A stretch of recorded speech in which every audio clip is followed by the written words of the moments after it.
Okay, for those of you who have just come to Berkeley for the first time, welcome to Berkeley. For those of you who are sophomores or more, welcome back. In any event, welcome to Psychology 1, General Psychology, the Introduction to the Field of Psychology. My name is John Kihlstrom. I'm a professor in the Department of Psychology, and I'll be your chief content provider for the course this semester. Here is the contact information that's important. It's also on your syllabus. If you are just coming in, pick up a syllabus in the back of the room. I think there's some still left. The blue sheets we ran out of. We'll have more on Wednesday, and they're online. More on that in a minute. Okay, this course consists of lectures and discussion sections. The lectures will meet for 2 hours a week, Monday and Wednesday at 10:10. We'll start promptly at 10:10, and I go by that clock, not by that clock, which is always a little off. That's the official clock. And we'll go straight through until 11 o'clock every day, including today. I have some things to talk about. For those of you who are interested in them, there are Black Lightning lecture notes available for this course. I'll talk more about that in a minute. But the lectures are Monday and Wednesday, and then you have a 1-hour discussion section led by a graduate student instructor that meets once a week. These discussion sections do not meet this week. It's hard enough for you to get your schedules organized and have to deal with discussion sections, but they will begin next week. Bearing in mind that next Monday is Labor Day, there won't be discussion sections on Labor Day, but on Tuesday, the 4th, discussion sections will begin. So we've got lectures, we've got the discussion, we've got some examinations, we've got a couple of other things to talk about. First, let's talk about the discussion sections, which, as I said before, are going to be led by graduate student instructors. These are graduate students who are serving as teaching assistants in the course. These discussion sections will vary in format, but a typical discussion section will begin with some kind of presentation by the graduate student on some topic that's relevant to what we're doing in class, followed by a period for question discussions and all of that kind of stuff. Remember, no discussion sections this week. Discussion sections start next week. Let me introduce to you the GSIs, the graduate student instructors that are affiliated with this course. First, Mario Echeves. Stand up, Mario. Mario Echeves, he's in developmental psychology. Melissa Adams-Hunt is in cognitive neuroscience. Sarita Alexander in educational psychology. Aaron Gibson in cognitive psychology. Kate Kaplan in clinical psychology. Andres Martinez in social personality psychology, Alexander O'Connor in cognitive psychology, Sherilyn Tan in developmental psychology, and Lindsay Shaw Taylor in social psychology. So that's the group. You'll get to meet them next week. On the course website, about which I'll have more to say in a minute, we'll get the teaching assistants, the GSIs associated with the various sections, so you'll know who to contact. Okay, if you're waitlisted for this course, the chances are pretty good that you're going to be able to get in. We have some slots left, but admission to the course is through discussion sections. There has to be a vacant seat in the discussion section for which you're waitlisted in order for you to move into the course, okay? That usually happens. We added 3 new sections of the course just last week. Those are pretty vacant. If you can move into sections 125, 126, or 127, which meet Monday or Tuesday, your chances of getting into the class are very, very, very high. Priorities given to freshmen and sophomores. The reason for that is this course is a prerequisite for the psychology major. By the time you finished your sophomore year, you've already declared a major in something, so you don't need this particular version of Psych 1 so much. But we'll move people automatically off the wait list into the course as seats open up in accordance with their ranking on the wait list for discussion section. What matters is where you're waitlisted for the discussion section, not for the course as a whole. with priority given to freshmen and sophomores. So what you should do beginning next week is attend the discussion section for which you're waitlisted, okay? If you don't attend the discussion section for which you're waitlisted, there is some risk that we will think you're just not interested in the course and we'll drop you to make room for somebody who is. So beginning next week, go to the discussion section that you're enrolled in or you're waitlisted for. We'll see what we can do for you. If for some reason you can't attend discussion section next week, get in contact with your GSI. We'll post those names to the website probably later today. Okay? So that should be fairly clear. I mentioned before there is a note-taking service here at the UC Berkeley. Black Lightning lecture notes. This is the only authorized note-taking service on campus. This course, being one of the larger courses on campus, has a Black Lightning note-taker. These notes are not a substitute for your own notes. Educationally speaking, in terms of how people learn, there is absolutely no substitute for having your own notes that put your own spin, your own organization on things. However, if you have to miss a lecture or you want another perspective on what went on in lecture, the Black Lightning lecture notes can be very valuable. I think they cost $39 for the semester, which is a pretty good deal, and you can get more information about this at that URL, blln@securesites.com. Okay, what about examinations? We've got 3 exams in this course, 2 midterms and a final. The 2 midterms are going to be administered in class. There's one in early October, there's one in mid-November, and then there's a final examination. The midterm exams are non-cumulative exams. First midterm covers everything beginning today, going right up to the first midterm. Second midterm covers everything since the first midterm, right up to the second midterm. And then the final exam will have a non-cumulative portion that covers everything since the second midterm, and then a cumulative portion that covers the entire class. Educationally, one test is not a good idea. We want to give you a chance to go back over the entire material. If you take a test on something the second time, it turns out that you learn things better. The final exam is scheduled for December 13th, 8 to 11 o'clock in the morning. We don't know where yet, but it'll probably be some gymnasium. All the exams in this course are multiple choice computer scored exams. That's to make sure that the exams are scored reliably and fairly for everyone. Despite being multiple choice computer scored, they emphasize basic concepts and principles. They don't ask you for nitty-gritty about names and dates. We're not particularly interested in that. And the exams cover the readings and the lectures with roughly equal emphasis. I cannot, in the short time that's available to you, to me, basically 30 lectures, cover all the material that's in the textbook. Your textbook is the best introductory psychology textbook written in over 100 years. It does a wonderful job of covering the territory, and we will hold you responsible for the material that's in that class, in that book as well. One important policy: there are no makeup exams in this course. Okay? So we expect you to take the exams when they're being administered. Okay? If there's some kind of family emergency, you're kind of stuck in Maui or something at your grandmother's funeral, we'll deal with that.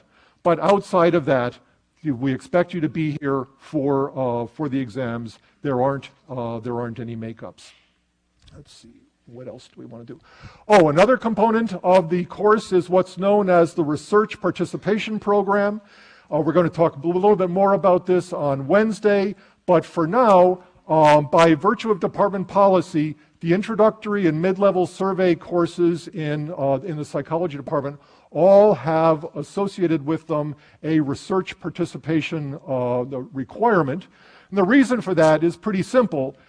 Psychology is a science. It's a laboratory science. If you were taking a course in physics or chemistry or biology, there would be a laboratory section attached to that course that would give you a chance to roll balls down an incline, blow something up by mixing chemicals, dissect a salamander or something like that. We can't do that here. We can't give you your own little pigeon or white rat to play with. We can't have you running around administering questionnaires to all your dorm mates. So the research participation program is designed to allow you to see how psychological science is done, how data is collected, how experiments are conducted, and all of that at the same time by participating in ongoing research projects that are being conducted by faculty and graduate students in the department. In this course, the requirement is 5 hours of research participation spread out over the course of the semester. It's not a very onerous requirement. Most of the experiments that are part of the research participation program are pretty interesting kinds of things to do. Some of them are as straightforward as completing some survey questionnaires. Others involve you, get you involved in doing actual experiments with computers and other kinds of machines in the laboratory. And the way you do this is by signing up, and you get your credits through the research participation program website. The URL for that is on your syllabus. There's also a link to it from the course website.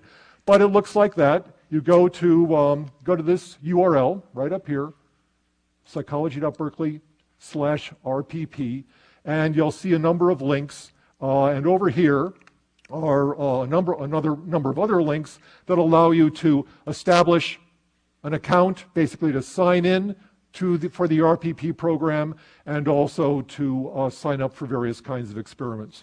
We're going to talk about that more on Wednesday. There'll be a representative of the research participation program here to talk to you at that time. But all the information that you need about RPP are on those blue sheets that many of you were able to pick up. We'll have more blue sheets on Wednesday. For those of you who didn't get one today, there's also a link to the blue sheet off the RPP website. So there's plenty of opportunity for you to get information about these kinds of things. Okay, the textbook for the course is Psychology, pretty good title, by Henry Gleitman and his associates. Henry Gleitman's a longtime professor at University of Pennsylvania, was one of my professors in graduate school. Daniel Riesberg, who is a psychology professor at Reed College in Oregon, and James Gross, who is a psychology professor at Stanford. The version of the text we're using is the 7th edition. It's brand new. It's different from the 6th edition, different organization, different authors for that matter. So the 6th edition, which we've used in past editions of this course, won't do. We want you to be using the 7th edition.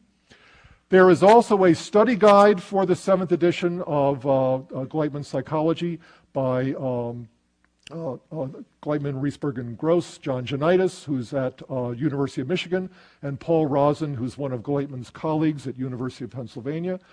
This study guide is very, very, very useful.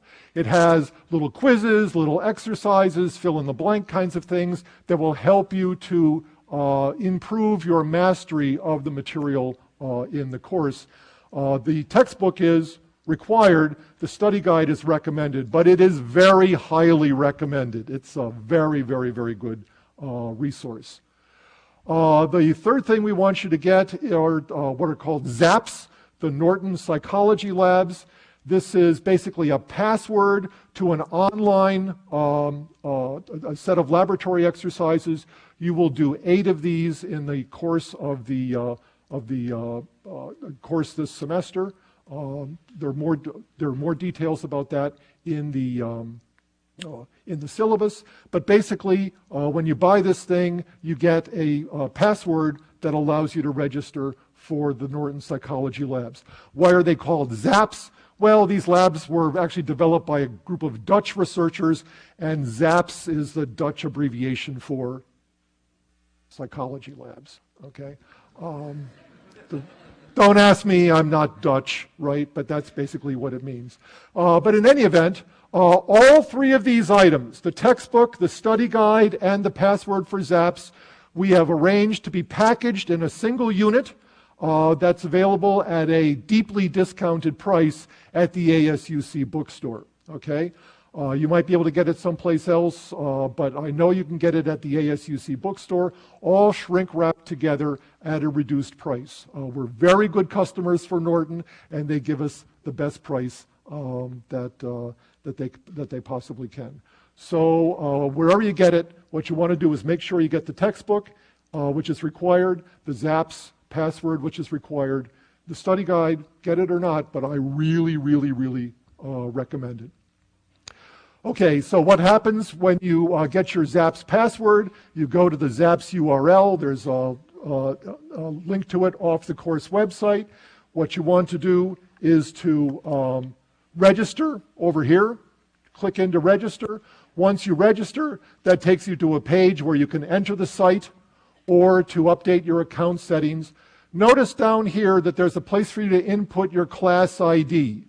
You must input a class ID, okay? Otherwise, I have no way of giving you credit for the ZAPS labs that you complete.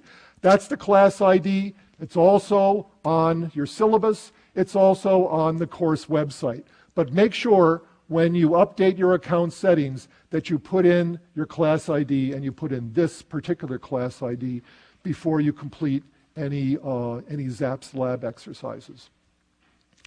Okay, here's, after you enter the site, you get a screen that looks like this with a whole bunch of exercises. You can do as many of these as you want. They're great fun. It's probably better than going out drinking on Friday night. That's what I do on Friday night. I do these things.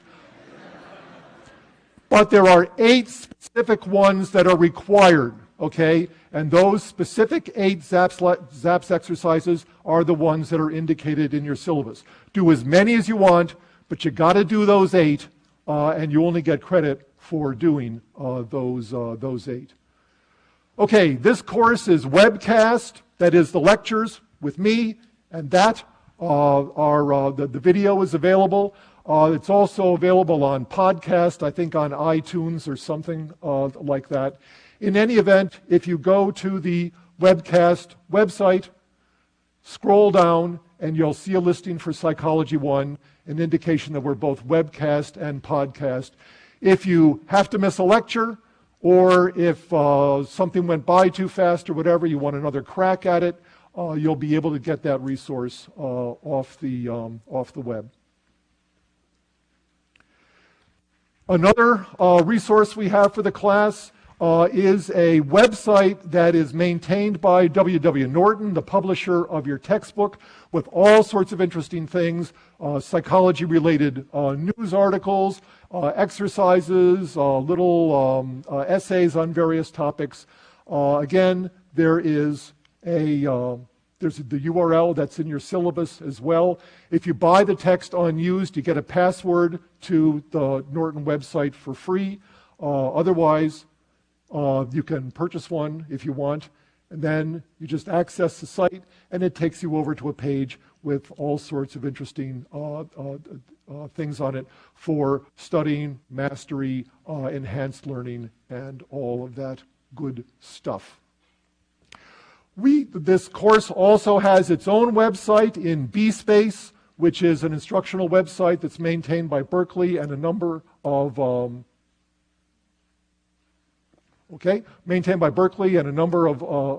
associated universities. If you are registered for the course or you're waitlisted, you will automatically have access to this class's website on bSpace. Okay?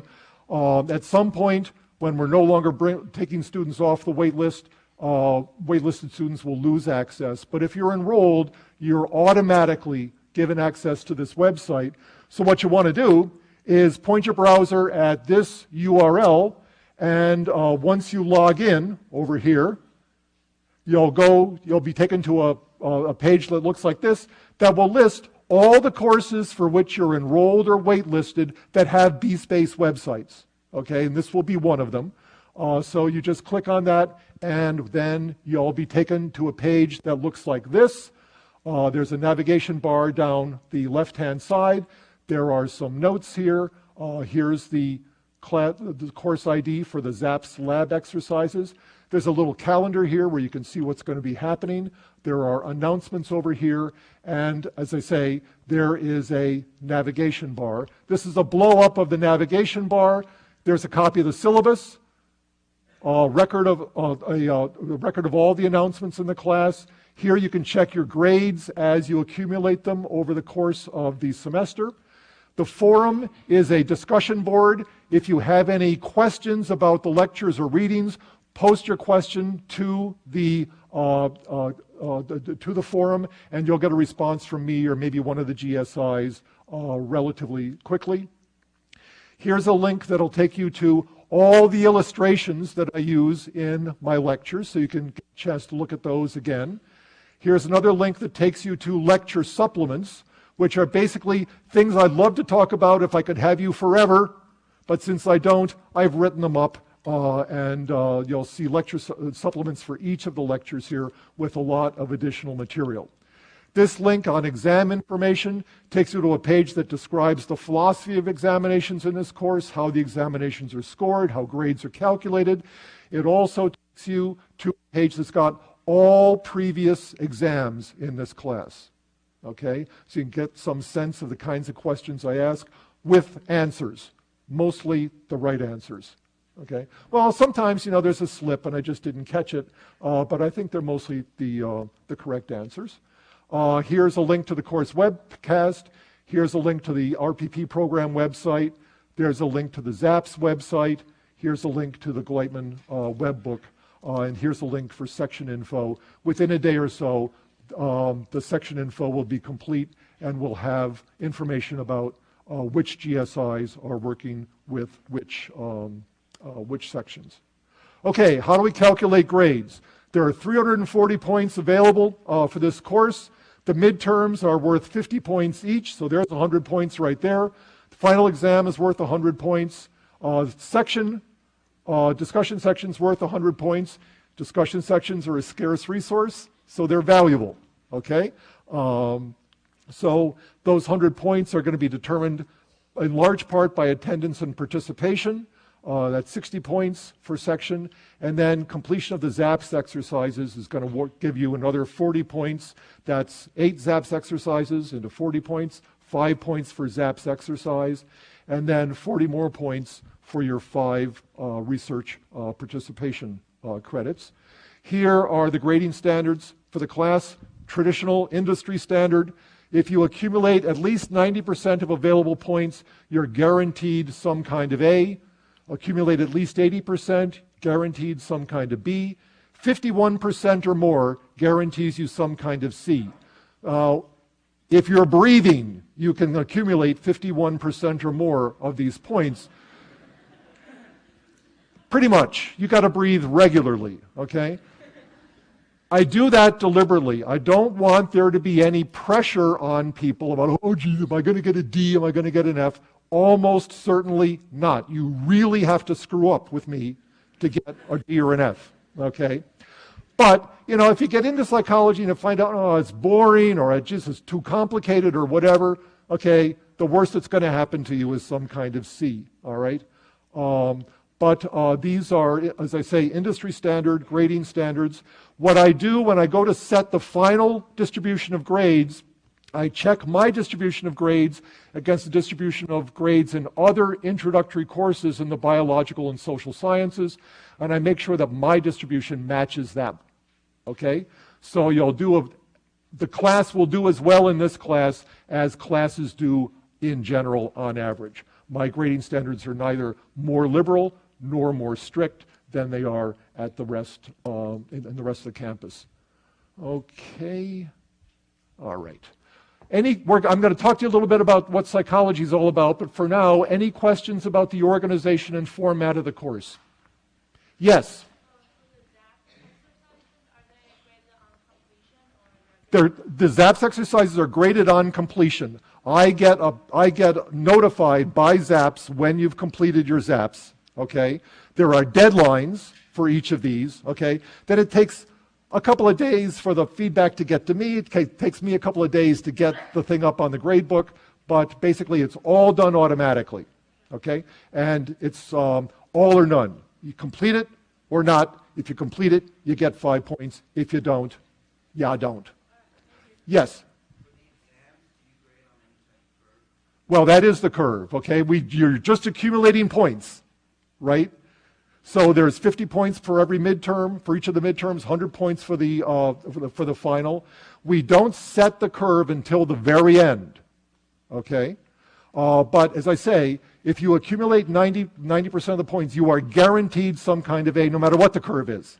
I might loosen the curve, but I will never tighten it, okay? 90% guarantees some kind of A, 80% guarantees some kind of B. Question back here.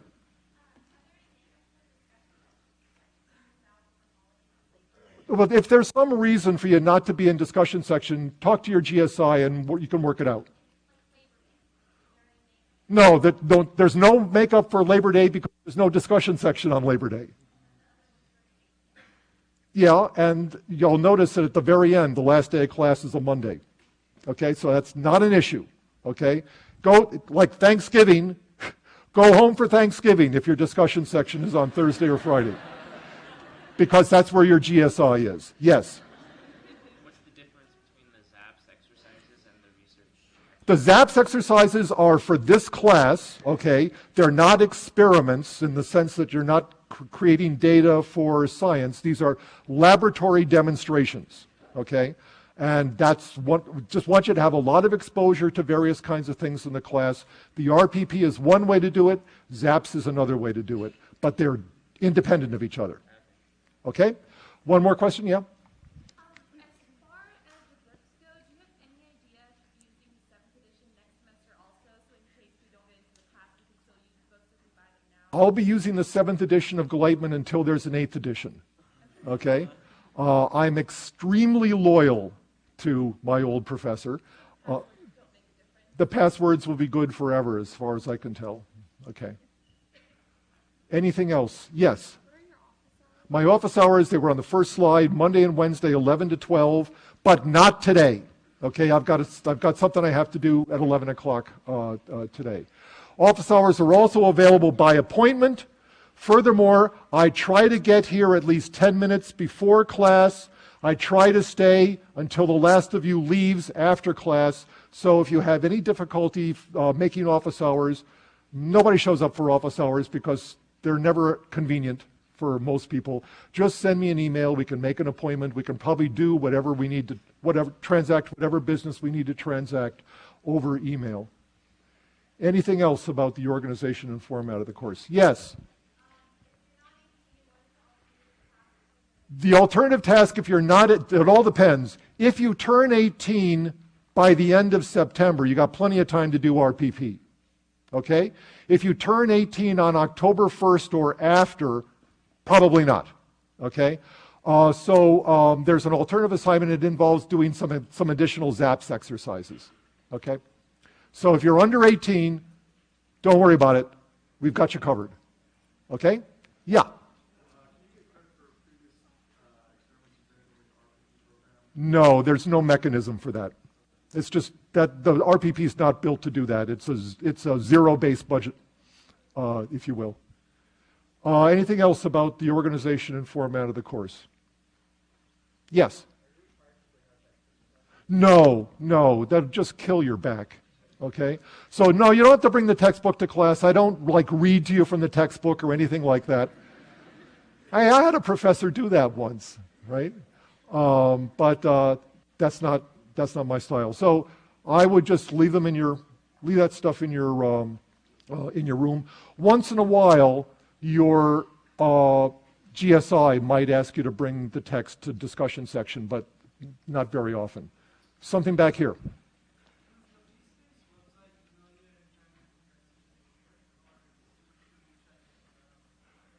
The BSpace whenever I update something on the BSpace website, I try to remember to send an email announcement to everybody, okay? But the discussion board, that's not something that you get a natural email announcement of. That's something you just ought to get in the habit of checking, okay? If you post a question there, well, check for the response. But I think when you start poking around on the BSpace website, you're going to find it's a pretty damn good website. Okay? It's got a lot of resources on it. I spend a lot of time on it. So if there's feedback, give me feedback. Mostly positive feedback. Anything else? Yes. Yes, right here in the t-shirt.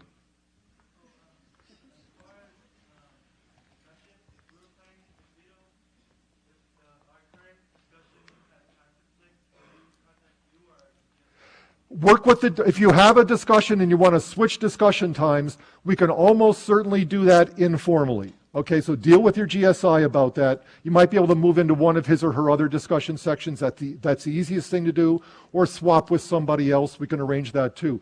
Whatever you do, unless you're going into sections 125, 126, or 127, do not drop your discussion section, because what will happen is telebearers will kick you out of the class and put you in the bottom of the waiting list. Okay? So we'll do all of that informally, beginning next week. Okay? Anything else? Have I left anything out? Where? Yes? Are there any extra credit opportunities? No extra credit opportunities. And the reason for that is it's just not fair. Some of you have a lot of time on your hands. Others of you have 5-person families and you're holding down 3 jobs. Extra credit's just not fair. Huh? No Starbucks for you? No Starbucks for me, no. I don't drink coffee, actually. So. Although you'll find that I dress like a Blockbuster clerk. I don't drink coffee. Anything else?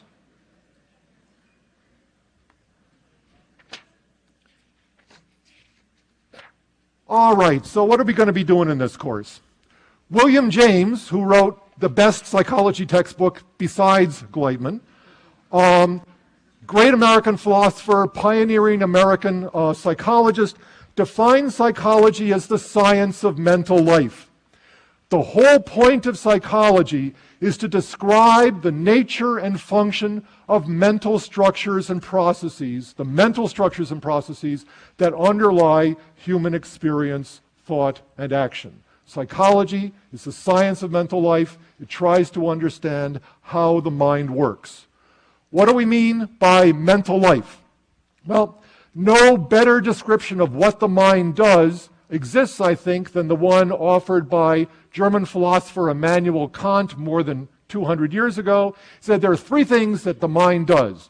It knows things, it feels things, and it desires things. There are 3 absolutely irreducible faculties of mind: knowledge, feeling, and desire. Great 20th century psychologist Ernest Hilgard, Jack Hilgard, put it another way. He talked about what he called the trilogy of mind, of cognition, having to do with knowing things and believing things, of emotion, having to do with feelings, affects, moods, and motivation, having to do with needs and goals and purposes, drives, desires, all of that kind of stuff. So what psychology tries to understand is how we engage in these kinds of mental activities, how we know things, where feelings come from, what's the nature of motivation, and so on. So the scope of psychology is very broad, and so is the scope of this course. We will focus mostly on basic mental processes, try to figure out how the mind works, and in this course, because we don't have a unlimited amount of time, we're going to focus mostly on basic cognitive processes, how we get knowledge and acquire knowledge and use knowledge. In addition, psychology is interested in things like where the mind comes from. So we're going to be talking about developmental psychology for a little while, how mind arose through biological evolution, how mind changes through the development of the individual. For a lot of the course, we'll be talking about mind in general, how perception and memory and thinking and reasoning work in general.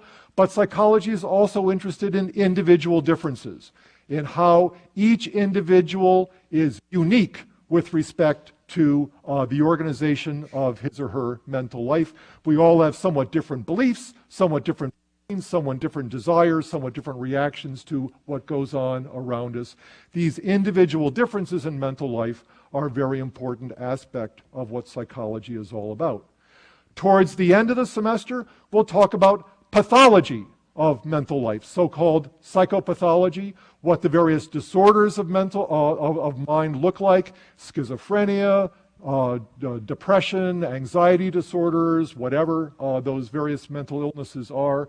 And then finally, in addition to being a basic science, psychology is an applied science. We're not just interested in how the mind works in the abstract. Psychologists are interested in taking what we know about how the mind works and applying this knowledge in various domains to education, to help the process of teaching and learning be as good as it can be, in psychotherapy for the prevention and treatment of various forms of mental illness, in the workplace to help managers be more effective, to help workers be more productive. Psychology, as a science of mental life, is both a basic science that tries to understand how the mind works and an applied science that seeks to make that knowledge useful in various ways. So what kind of science is psychology? Well, psychology is first and foremost what we call a behavioral science. There are a number of these behavioral sciences, like anthropology and economics and political science and sociology, each of which has a somewhat different approach to understanding the behavior of the individual organism, whether that's a human organism or an animal organism, as the individual interacts with other individuals and with the surrounding environment. That's all the behavioral sciences are interested in that, but each of these behavioral sciences takes a somewhat different approach to understanding behavior. And in psychology, what we're particularly interested in is the mental processes that lead people to behave the way they do. The basic rationale for psychology as a science is to be found in a philosophical doctrine known as mentalism, or sometimes known as mental causation, which, stated formally, basically says that mental states are to action as cause to effect. That is, the individual's mental states cause him or her to do the things that he or she does. The cause, okay, you behave the way you do because you think or feel or desire the things that you do. So, for example, consider fairly dramatic example behavior. A person commits suicide. The question is, why did somebody do that? Why did he or she behave in that particular way? The psychological explanation always explains behavior in terms of the individual's mental states. So, for example, we could give a cognitive explanation for this behavior in terms of what the individual knew, or what the individual believes. So perhaps this person committed suicide because he believed he was of no value.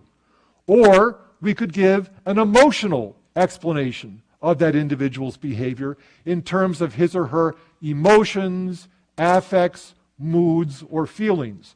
So perhaps a person committed suicide because he or she felt depressed. Feelings, not knowing, not believing, a feeling explaining behavior.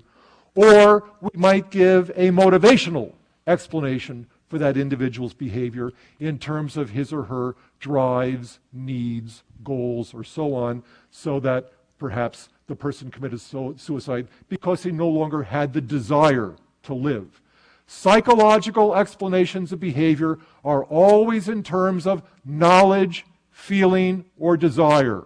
Always in terms of the individual's cognitive, emotional, or motivational states. So when we try to think about what kind of science psychology is, you find out pretty quickly that psychology is a social science. And the reason for that is all behavioral sciences try to understand the behavior of the individual, but the individual lives in a social environment. We are social beings. We live in a world of other people with whom we interact, we cooperate, we compete with these individuals. So psychology, as a social science, tries to understand the relation between the individual and the social world in which he or she lives. So you'll find psychologists looking at various aspects of social interaction, how we interact with each other for cooperation and competition, how we understand other people, how groups and organizations influence the behavior of the individual. Personality and individual differences also usually thought of as part of psychology as a social science. So psychology is a social science, and it's also a biological science. Just as psychology is a social science because because humans are social creatures, psychology is a biological science because we understand that the brain is the physical basis of mind. And so if you want to understand how the mind works, you probably ought to understand a little bit about how the brain works. So in this course, we'll do a little bit of neuroanatomy, a little neurophysiology. We'll talk a little bit about how the nervous system relates to other bodily systems like the endocrine system and the immune system. Molecular and cellular biology, as you'll see, is also relevant to psychology. Genetics, evolutionary biology, also relevant to psychology. But finally, ecology, which looks at the relation between organisms and the environment, is also something that psychologists have interest in, especially the relationship between the individual and the social environment. So psychology is a social science. It's also a biological science. In some sense, it's also a physical science because the brain is a physicochemical system. It operates according to basically electrochemical principles.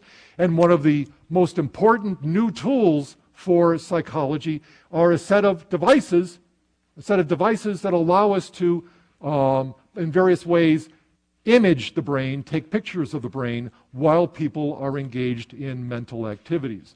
So because the brain is the physical basis of mind and the brain is an electrochemical system, psychology also counts to some extent as a physical science. The fact that psychology can be thought of as a biological and maybe a physical science in some respects raises the question of reductionism. It's one of my favorite quotes from Ernest Rutherford, typical attitude on the part of people like him. There's only one science, that's physics. All the rest is stamp collecting. Never mind that Rutherford himself won the Nobel Prize in chemistry. He seems to have had some self-hate there. But there is a tendency among some scientists to think that if you really got a science, you ought to be able to reduce the principles of psychology to principles of biology, and principles of biology in turn to principles of physics. And one of the underlying questions in psychology, one that you might grapple with in your discussion sections, is whether that can actually happen or not. To what extent can we reduce the principles of psychology to the principles of particles operating in fields of force? My own view is that that's not the right way to do psychology. Rather, I prefer that you think of there being different levels at which we can explain various aspects of behavior.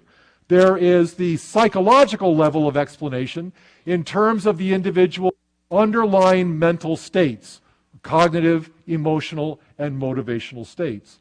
However, you can also give a sociocultural explanation of behavior of the kind favored by economists and sociologists and anthropologists that explains the behavior of the individual in terms of sociocultural structures and practices, what's going on in the society that the person's a member of, what's going on in the culture that the person's a member of. Or you can give an explanation of behavior in biophysical terms, in terms of things like neurotransmitters, genes, and hormones. These are all related to each other in some ways, but what I want you to think of, the view I want you to think about in this class is that each of these levels is a legitimate explanation of behavior in its own right, okay? A physical explanation or a biological explanation of behavior is no better than a psychological explanation of behavior. It's just a different kind of explanation. Psychologists explain behavior in terms of the individual's mental states. And as I say, you know, other sciences might do it differently. So, for example, we could explain behavior psychologically in terms of the individual's knowledge, feelings, and desires, or we could give an explanation of that same behavior in terms of something sociocultural, that he was in a group and his leader told him to do it. Whether you're a Japanese kamikaze pilot in World War II or a member of the Jonestown cult in Guyana just about 20 years ago, the explanation of those suicides is to be found in the cultural surround of the individual. Or you could give a biophysical explanation by thinking, well, maybe there's some genetic predisposition to suicide, and that accounts for why somebody does it. These different levels of explanation are all of equal status. In psychology, we favor the psychological level of explanation in terms of knowledge, feeling, and desire. Okay? So think about psychology standing in the center of things, okay, connecting down to the biophysical level of explanation, because the brain is the physical basis of mind, and connecting up to the sociocultural level of explanation, because the individual is embedded in a wider social context. In the end, psychology connects up with lots of different fields of inquiry. Psychology shares with philosophy and theology and literature and art fundamental questions about the nature of human existence and how the individual's experience is shared with others. Psychology shares with economics and sociology and history and anthropology a concern with the relations of individuals to society. It shares with biology and physiology and physical anthropology the relation between the individual and other creatures, and it shares with physics and chemistry and cosmology an interest in the place of the individual in the universe as a whole. These other fields of inquiry, physics, chemistry, biology, sociology, anthropology, study the world outside the individual, whether it's the physical world or the social world. Psychology studies what Morton Hunt once called the universe within the individual, the universe that exists within the individual mind. We'll begin talking about all of these things and more on Wednesday when we begin to look at the brain as the physical basis of the mind. Thank you very much.